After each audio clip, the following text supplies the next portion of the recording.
A Brief History of Modern Hong Kong for Political Risk Analysts. This is a historical summary of Hong Kong from 1914 to 2025. Part 1. Colonial Outposts during World War I and the Interwar period from 1914 to 1939. At the outbreak of World War I, Hong Kong was a strategic British colony on the southern coast of China. Though the war did not reach Hong Kong's shores directly, it had significant indirect impacts. Maritime trade was disrupted, and the colony faced economic hardship due to the diversion of resources to the European front. Still, as a British outpost, Hong Kong remained relatively stable during the war, functioning as a naval base and logistics hub. The interwar years were marked by limited economic growth, colonial governance by British elites, and rising Chinese nationalism across the border. The collapse of the Qing dynasty and the rise of the Republic of China, 1912, introduced instability in neighboring Guangdong province, leading to refugee flows into the colony. Labor unrest and strikes also increased, inspired by growing anti-colonial sentiment and socialist ideas. A notable event was the 1925 to 1926 Canton, Hong Kong strike, a large-scale anti-colonial labor action supported by Chinese nationalists and communists. Despite political tensions, Hong Kong began to industrialize modestly and developed a growing Chinese middle class, though British expatriates continued to dominate administration and commerce. Part 2. World War II and Japanese occupation, from 1939 to 1945. With the outbreak of World War II, Hong Kong again found itself in a precarious position. Japan's imperial expansion across Asia culminated in the Battle of Hong Kong in December 1941. Despite British, Canadian, and Indian defenses, the Japanese military overran the colony after 18 days of fighting. The surrender on December 25, 1941, later known as Black Christmas, began a brutal Japanese occupation that lasted until 1945. During the occupation, tens of thousands of residents died due to starvation, executions, and forced labor. The population declined dramatically, and the economy collapsed. Hong Kong society suffered immense trauma, but the end of the war in 1945 saw Britain swiftly reassert control, restoring colonial rule. Part 3. Post-war recovery and industrial boom, from 1945 to the 1970s. In the aftermath of World War II, Hong Kong embarked on a remarkable economic and demographic transformation. The victory of the Communist Party in mainland China in 1949 led to a massive influx of refugees, intellectuals, and entrepreneurs fleeing the new regime. This wave of migration provided both cheap labor and capital.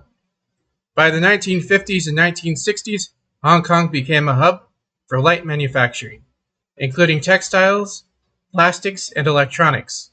Its low taxation, laissez-faire economic policies under colonial governor Sir Murray MacLehose and strategic geographic location facilitated its rise as one of the four Asian tigers. Socially, however, inequality persisted. The 1967 leftist riots, inspired by China's Cultural Revolution, saw pro-communist groups violently protest colonial rule. Though the riots were suppressed, they pushed the colonial government to initiate social reforms, including public housing, labor protections, and expansion of education.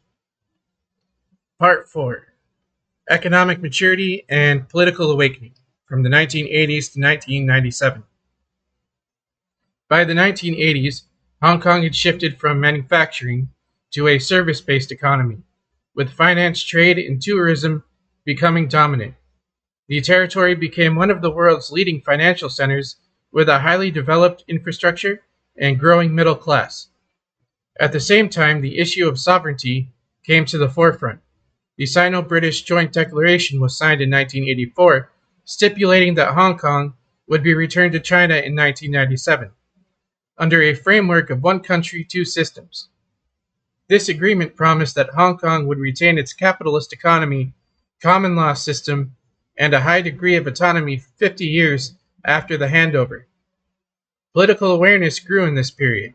The 1989 Tiananmen Square massacre in Beijing triggered massive protests in Hong Kong, leading to heightened fears about the future under Chinese sovereignty. Many Hong Kongers emigrated during the 1990s to Canada, Australia, and the UK. Part 5. Handover in Tsar period, from 1997 to 2013.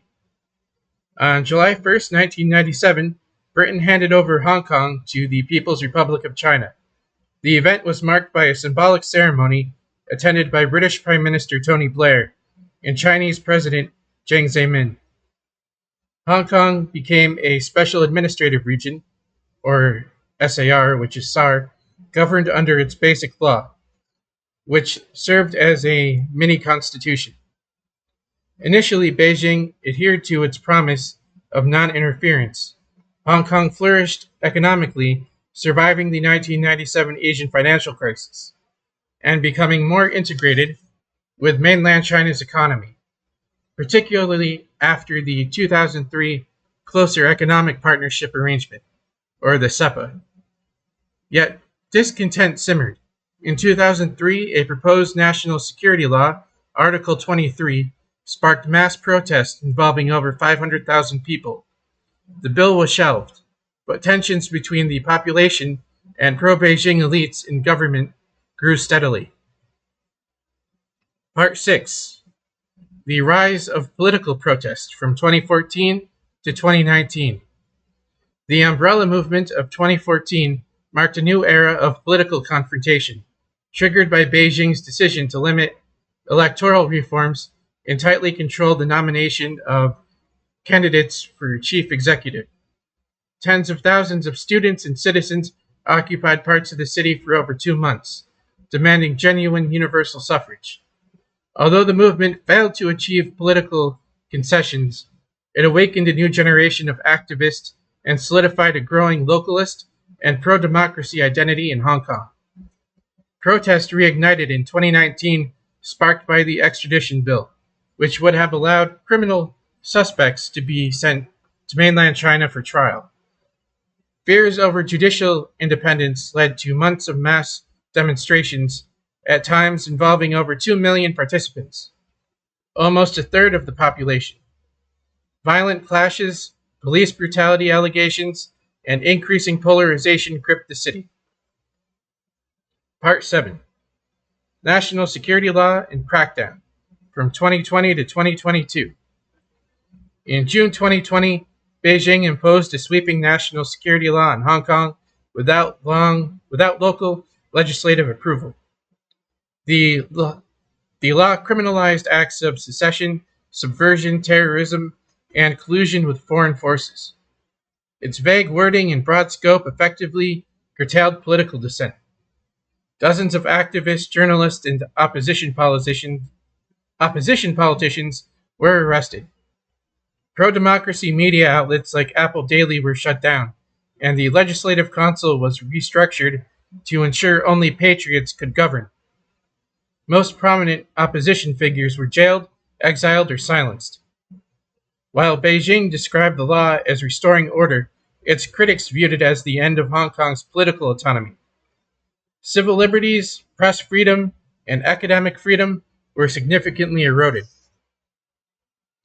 Part 8. Reorientation and Stability, from 2023 to 2025. By 2023, the city's political landscape had been fundamentally transformed. The pro-democracy camp was dismantled, and a new generation of pro-Beijing technocrats took charge. The government emphasized national education, economic integration with the mainland, and patriotic values. Hong Kong's economy recovered from the COVID-19 pandemic, though it struggled to regain its previous international stature. Foreign business confidence waned, and emigration spiked, especially among professionals and young families. The UK's BNO visa program allowed over 100,000 Hong Kongers to emigrate. In response, the government promoted reindustrialization, tech innovation, and integration into the Greater Bay Area, a regional development plan linking Hong Kong, Macau, and Guangdong. The aim is to position Hong Kong as a hub for finance, biotech, and logistics within China's larger vision of national development. Despite these shifts, Hong Kong still retains many advantages: a strong legal system, robust financial sector, and international connectivity.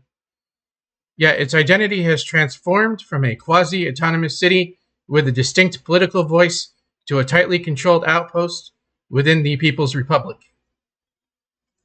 Conclusion: from 1914 to 2025, Hong Kong's journey reflects the dramatic shifts of global geopolitics, decolonization, and the rise of China. Once a colonial trading post, it evolved into a manufacturing dynamo, a global financial center, and a symbol of liberal ideas within an authoritarian state. The coming years will continue to test how Hong Kong navigates the contradictions of being both global and national, capitalist and increasingly centralized, free yet controlled. Its future remains uncertain, but its history is indelibly marked by resilience, reinvention, and a deep-rooted spirit of autonomy.